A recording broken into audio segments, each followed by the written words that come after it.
Beard spends his days working as a quiet employee inside a music store, surrounded by songs about emotions he cannot express in real life. He lives a mundane, intensely isolated existence, and every day the same person stands beside him. Her name is Nikki. She is his co-worker and his childhood friend. Over the years, Beer has silently built his entire emotional universe around her existence. But there is a psychological block keeping him frozen. Beer refuses to confess his feelings. To speak up would be to give Nikki the power to say no, and a clear rejection would destroy the private fantasy he has carefully protected for years. He begins interpreting her basic workplace kindness as private evidence for a future she never offered. He treats every friendly hello as a down payment on his fantasy, slowly building a mental case that she belongs to him. Beer wants the ultimate reward of a romantic relationship, but he refuses the emotional vulnerability required to earn it.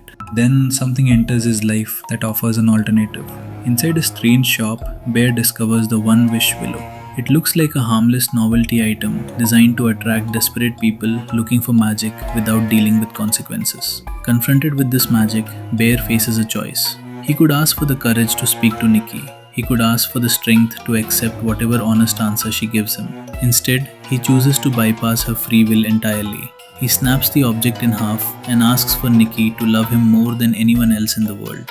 By selecting those specific words, Bear decides that stealing another human being's freedom is an acceptable price to cure his own loneliness. At first, the aftermath feels like a miracle. Nikki suddenly changes. She chooses Bear, moving closer, providing the exact validation he rehearsed in his head for years. It looks like the universe finally agrees he deserves happiness. The willow simply executes the literal wish. It takes the input, bypasses emotional growth, and draws a direct line to fulfillment. The phrase, more than anyone else, destroys natural affection, replacing it with a rigid hierarchy, isolating Bear at the absolute peak.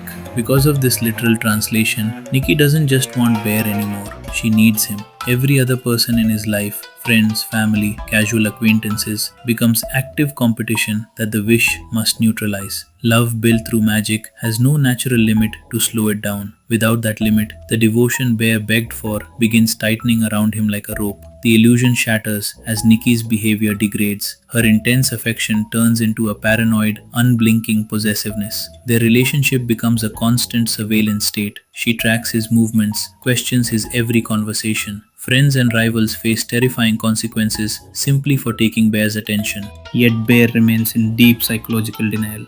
He searches for normal relationship explanations, telling himself they just need better boundaries.